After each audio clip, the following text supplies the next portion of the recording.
It's been a while since I've made one of these. I didn't have a face back then. Well, you know what I mean. A while ago I started creating characters from Dungeon Meshi in Pathfinder 2nd edition. It was a lot of fun and really helped me learn new things about creating characters in the system. I made the main sort of party as if new and ran them through some combats, but there are still plenty of characters that we haven't looked at.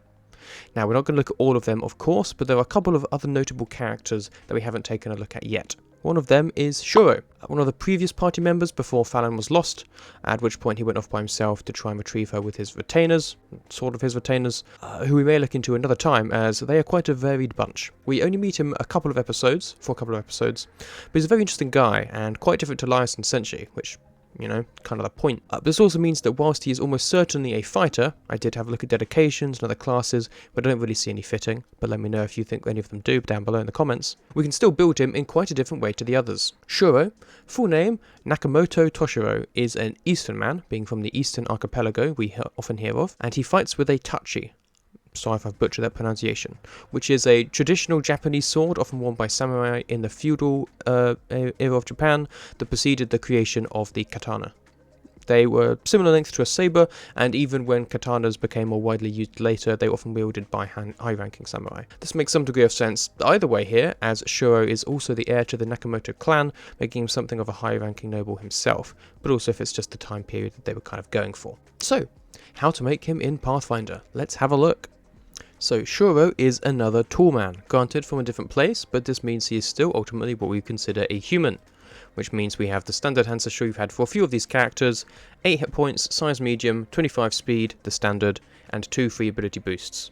They have the common language, and additional language is equal to 1 plus intelligence, so probably be like whatever the common language is and the Eastern language perhaps. You could maybe make an argument for Elvish or something, I suppose, but languages isn't really why we're doing this. His background, we've gone for noble, genealogy. We decided on noble, but I did also consider potentially doing royalty, but I don't quite know how clans translate, so we've gone with another noble here, which gives you a couple more attribute boosts, 1 to intelligence or charisma, and a free attribute boost as well, and being trained in the society skill and genealogy in this instance. You also gain the courtly graces skill feat, which makes you better at communicating with nobles and people in positions of power, though this is likely something that Shuro isn't too invested in. As we've said before, the class we're going with is Fighter, which means our key ability is going to be Strength or Dex. We have 10 hit points plus our Con, our saving throws are Expert in Fortitude and Reflex, and only trained in Will. We are trained in Acrobatics or Athletics, and then 3 plus Intelligence skills, and we have Expert training in Simple Martial Weapons and Unarmed Attacks, and trained in Advanced Weapons, which is one of our key strengths as a fighter, is that our attack skills with most weapons are going to be a step above pretty much every other class for most of the game. Also trained in our class DC and trained in all armor and an armored defense. We're also expert in perception. For our abilities, we have kept our abilities, our class boost as strength. We've chosen ancestry boots to be to strength and constitution. Our backgrounds, we've put a little into intelligence and a bit into wisdom. And then our free boost, we've gone with strength and con, unsurprisingly, added a little bit of dex and another little bit of wisdom. He seems quite perceptive. He's not particularly a charismatic guy, doesn't seem to do well with people. We hear that much from his talking with Laios, but he's definitely got some intelligence to him.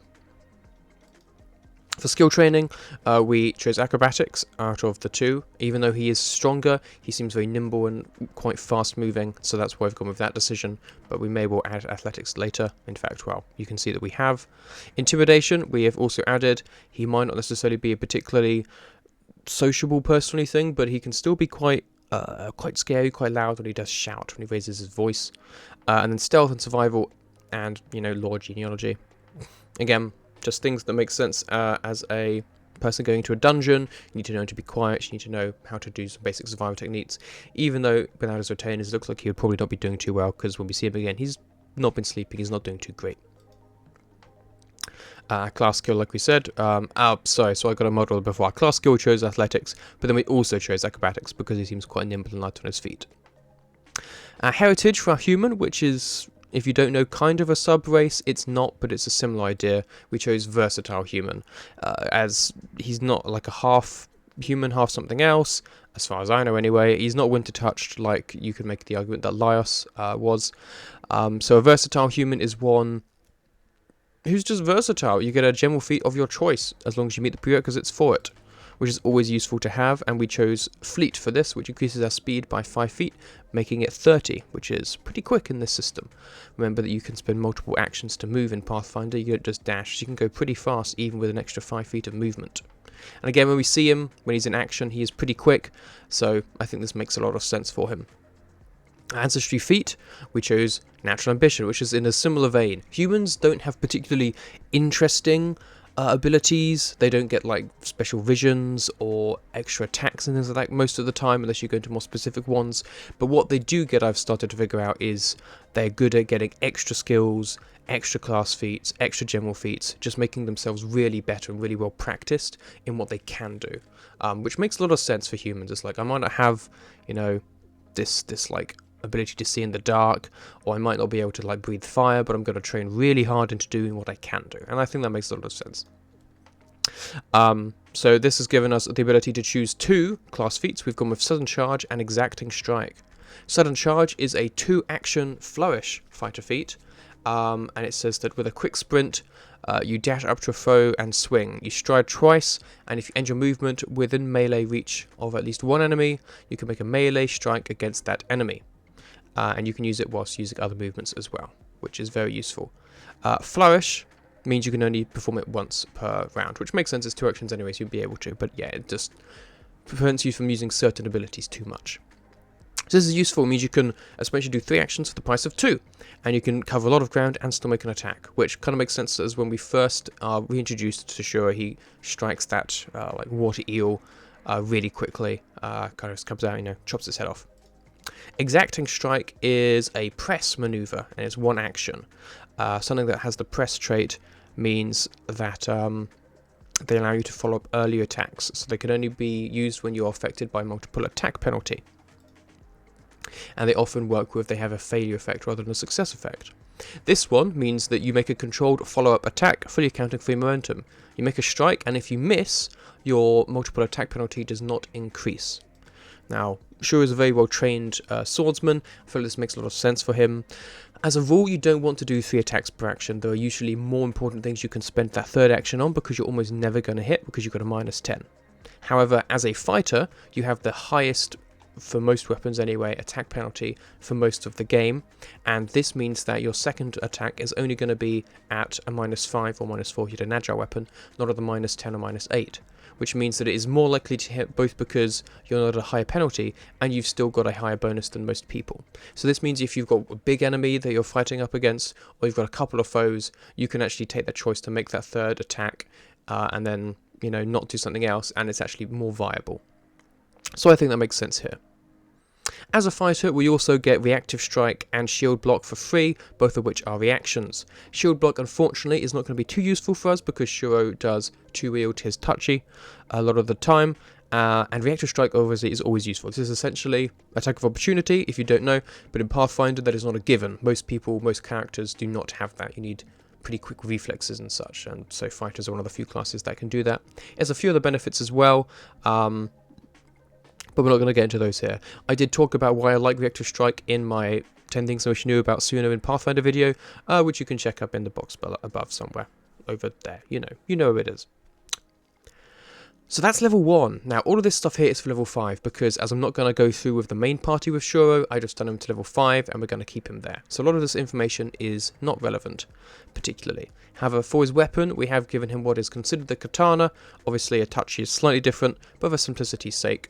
The +1 on striking stuff we'll cover when we get to the end, because we're not at that level of gear yet as Pathfinder works. And for defense, we've gone with a Blessed Plate. Again, I'm not entirely sure. I don't know the equivalent Eastern armors all too well, I'm afraid. So I did my best to kind of figure out. It looks like it is kind of medium armor that has some movement and pretty decent defense. I don't know if it may be considered heavy armor, but that's, that's on me. So +4 from this, Dex cap of +1, which is fine because our Dex is at a +2, so we're not missing out on too much. Oh, and that's actually only +1 at the moment anyway, it's only just become +2. Moving on, level 2, we get another class feat, and we get a skill feat. At this level we've chosen Dueling Parry, which is 1 action. Katana has the Versatile trait, or Atachi. which means we can hold it in one hand or two hands. This means that this dueling parry feature only works when we hold it in one hand. But that's going to be fine, as you'll see when we move on. I've slightly changed something around that I thought I'd done earlier. Moving on.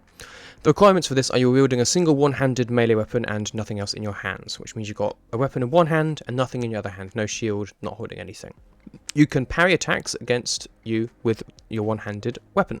You get a +2 circumstance bonus to AC to the start of your next turn, as long as you continue to meet the requirements. And this costs you one action. So it's kind of like raising a shield, gives you a +2 bonus to AC. It won't let you shield block, obviously, but it still allows you to increase your AC, which is good. And we also chose Quick Jump, which you have to be trained in athletics to take, and is a general and skill feat. You can use a high jump and long jump as a single action instead of two actions. If you do, you don't perform the initial stride, and nor do you fail if you don't stride at least 10 feet. This just makes jumping easier for Shuro, and again, as we're trying to build him as a character, as a fighter who's very maneuverable and easy to traverse the battlefield, unlike Senshi, who's a bit more static. Obviously he can still move, that is part of the system, but he's nowhere near as fast as this, or able to kind of move around as much. Level 3, we get another skill increase. We've chosen to increase our athletics, makes a lot of sense. And we've also taken fast recovery. When you have a constitution of +2, you can take this. And this means you regain more hit points from resting, and each time you succeed a fortitude save against an ongoing disease or poison, you reduce its stage by 2, or by 1 against virulent diseases or poisons. Critical successes achieved against ongoing disease reduce the stage by 3, or 2 against virulence. And in addition, you reduce the severity of your drained condition by 2 when you rest instead of 1. This just makes sense as someone who, is really motivated in their task and really wants to push through it and find Fal in this instance, even if in the long run it is doing detriment to their health. Just kind of the idea of in the short term they're doing everything that they can to try and keep pressing on, which I think, makes sense for him. We also automatically just get bravery, which increases our will saves from being trained to expert. And when we roll a success against the fear effect, we get a critical success instead. And when we gain the frightened condition, we reduce its value by 1. So that's pretty fun. We're harder to scare than the average adventurer, I suppose. Which also fits well with Shuro. Level 4, we get dual-handed assault. Now this was slightly different before, but I altered it because this makes sense. It's another flourish, meaning you can only use it once per round. And it is if you're wielding a one-handed melee weapon and you have a free hand. You snap your free hand over to grip your weapon just long enough to add momentum to deliver a more powerful blow on your opponent. You make a strike with the required weapon, like we said, as one action. So essentially, usually, to fully two-hand a weapon... I'm going to pretend I didn't do that. You know what I mean. To probably two-hand a weapon like the katana, you just spend an action to do it to get your grip correct. And then you're two-handed the weapon, you can make your strikes with the two-handed versatility. However, this is one action, and allows you to make a two-handed attack. If the weapon doesn't normally have the two-handed trait, you increase the damage by 1. If it does, like the katana does, you gain the benefit of the trait and the circumstance bonus to damage equal to the number of weapons damage dice. So there's a little bit of extra damage. When the strike is complete, you assume gripping the weapon with only one hand. And this action doesn't end any stance or fight effect that requires you to have one hand free. So this means if you are using the dueling parry we talked about, you can use dual-handed assault, make an attack, and you still have the parry active. So if you're moving, making a strike, and doing the parry, or vice versa, you can do that. That's absolutely fine. And then if you want to be moving into combat to two-hand, you can maybe move and make an attack one turn, and then two-hand, or move and make 2 attacks. And then if you are going to use just all your attacks, and you want to have all 3 attacks going at them anyway, and then that makes sense to use exacting strike instead. So the options are both there. So that makes sense. And similarly, we've gone with another kind of jumping ability with the powerful leap. This requires you to be an expert in athletics, which we are, and allows us to jump 5 feet with the vertical leap without making a high jump, and also increase the horizontal distance when we leap, including as part of a high jump or long jump by 5 feet. Now, usually doing a high jump or long jump, like we noted, takes more actions than a leap does, and this allows us to do it for less, but also do it more. We can go further with it, which is just helpful, and again makes sense with Shuro being able to move a lot more in various directions. And finally, for now, level 5, we get to do another skill increase and our ability boosts. Our skill increase, we added diplomacy, because Shuro is somewhat diplomatic at times when he needs to be. It's not his strong suit, but it's something that he definitely can do. Not maybe with Lysa, he does lose his temper there quite a bit. But it makes sense for him as a, heir to a... It's not a throne, but the heir of a thingy. The word has escaped me, I'm so sorry. And ability boosts. Strength, Con, Wisdom, and Dex again. Makes sense. And there we are. We get an Ancestry feat. We've chosen Cooperative Nature at this point, which is a human-y one that, again, allows you to set aside your differences and work together with others to achieve greatness, which Shuro does do from time to time. And it allows you to get a +4 circumstance bonus to checks to aid. Aid is an action you can take to try and assist an ally with an attack or a skill check or something, and if you succeed, it gives them a circumstance modifier to their check or attack whenever they do it, when you use your action to help them.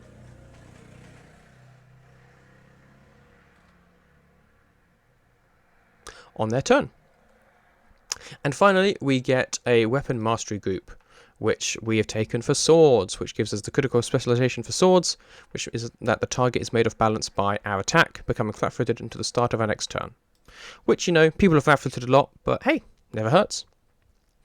And that is Shuro, pretty much. Now, our weapon, we have gone with the +1 striking katana. Again, touchy, technically, I think, but this is the weapon that we have in the system, and I think it's probably going to be similar.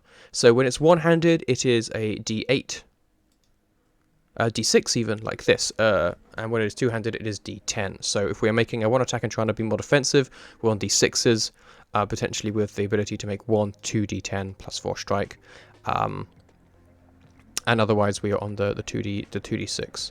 So if we're fighting all the time with this, it's 2d10 +4 and 2d10 +4, maybe 3 2d10 +4s.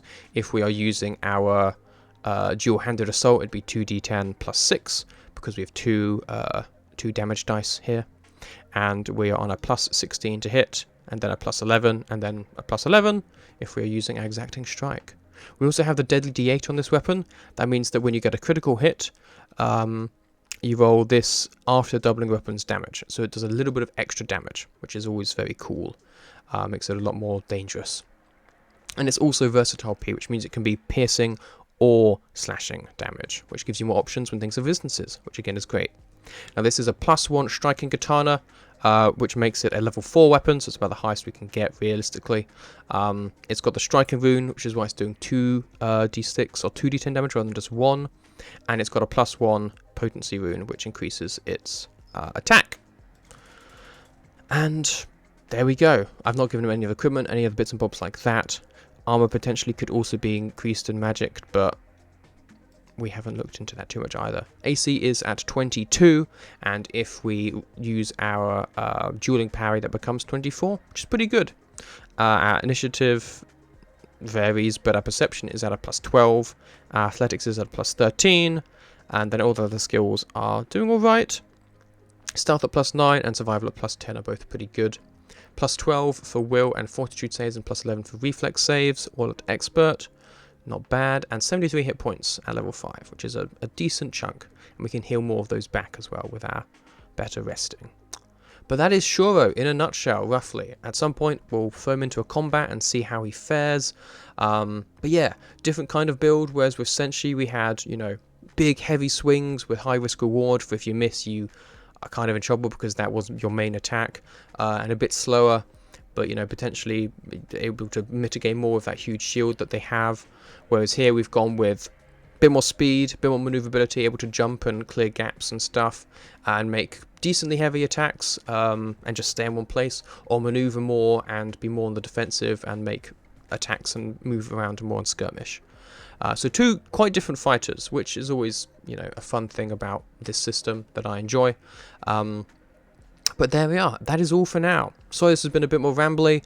I did write out a whole script for it, and then that seemed just more complicated than it was worth, so we've done it this way instead. But if I've got anything wrong, if I've muddled anything up, please let me know down in the comments below. If you would build Shuro differently, please tell me how. In the past, we had a couple of pointers on how we did Itsuzumi and Senshi and Laios, and some of them I agreed with and changed. Some of them I thought made excellent points, but we kept the same. But it's always interesting because sometimes your brain goes to one thing, and then someone else comes along and goes, actually, I thought about doing it this way. And that can be really interesting to see how we can make these characters in the same system, but in quite different ways. So anything you have to say in the comments, as long as it's nice or constructive. Put it down in the comments below. I always look forward to reading comments from people. It's always a lot of fun to see what people think. And if you enjoyed this, please give the video a like and subscribe to the channel. We will have more content creating more characters from Dungeon Meshi. We've at the very least got a couple more to do, as well as from Vox Machina. And who knows, maybe I'll go back to Freerun, or we'll have a look at something else in the near future.